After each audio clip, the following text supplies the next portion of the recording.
12 jogos, 9 vitórias. Um único técnico que chegou sem alarde, sem festa, sem multidão no aeroporto, e em menos de 2 meses, já superou estatisticamente o maior ídolo técnico da história do Flamengo. Isso não é opinião, é número. Quando Leonardo Jardim foi anunciado, a torcida dividiu. Tinha quem aplaudisse, tinha quem duvidasse. É bom, mas não é Jesus. O Flamengo precisa de alguém que já conhece o Brasil. Rodízio no Flamengo? Isso nunca funcionou. E não era só a torcida.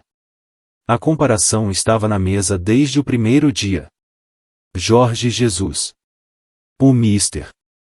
O cara que transformou o Flamengo em time de outro nível em 2019. Libertadores. Brasileirão. Final de Mundial contra o Liverpool. Como você supera isso?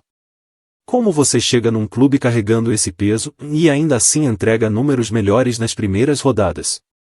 Jardim sabia o que estava esperando por ele.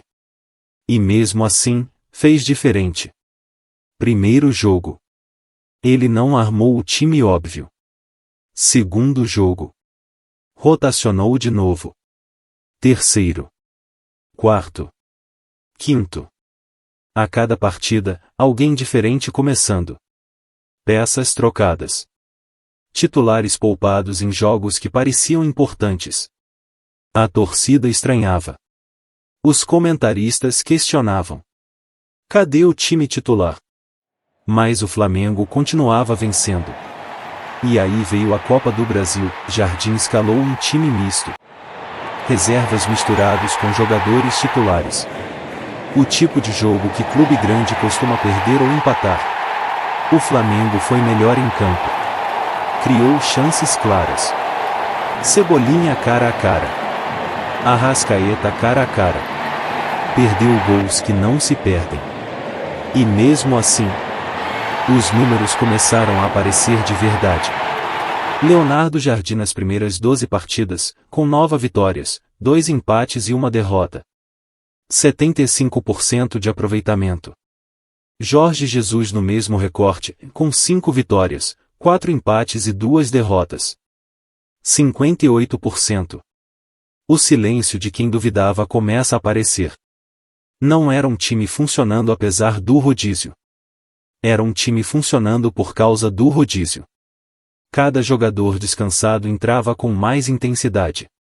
Cada rotação mantinha o elenco vivo, comprometido e com fome de bola. E a pergunta que ninguém queria fazer começa a aparecer nos grupos, nas mesas de bar, nos comentários: e se Jardim for melhor do que Jorge Jesus quando começou no Flamengo? A resposta está nos números. Jardim chegou no ninho do urubu com o aval do próprio Jorge Jesus. O Mister indicou. Confiou. Passou o bastão. E o escolhido não apenas honrou a indicação. Ele superou o ponto de partida do próprio Jesus. Com rodízio. Com time misto. Com reservas em jogos de Copa. Sem repetir o time titular toda semana. Sem se apegar a 11 nomes. Com uma filosofia que diz: aqui todo mundo joga, aqui todo mundo importa. E o Flamengo foi ficando mais forte à medida que mais jogadores entendiam o sistema. Um técnico que chegou quieto e, em 12 jogos, já reescreveu o começo de uma história impossível de superar. Mas espera. Para um segundo. Porque tem um detalhe que quase ninguém está falando. Jorge Jesus, naquele início de 58% de aproveitamento que todo mundo pode tratar como inferior, foi campeão da Libertadores. Foi campeão do Brasileirão.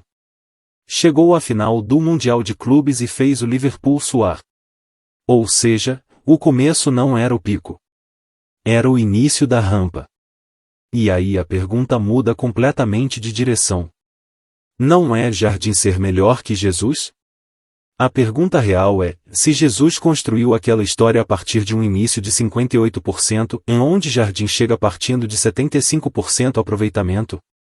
O Flamengo de 2019 foi uma das maiores equipes da história do futebol sul-americano. E o técnico que veio depois, indicado pelo próprio Jesus, começou estatisticamente acima daquele nível do Mister. Então talvez a gente não esteja assistindo uma comparação. Talvez a gente esteja assistindo ao início de algo grande, grande da forma que o Flamengo merece. Ou talvez não. Porque futebol não é uma planilha. E é exatamente isso que faz a gente continuar assistindo. Para mais conteúdos como esse, comente, compartilhe com seu amigo ou com aquele antiflamenguista que no fundo é apaixonado pelo malvadão.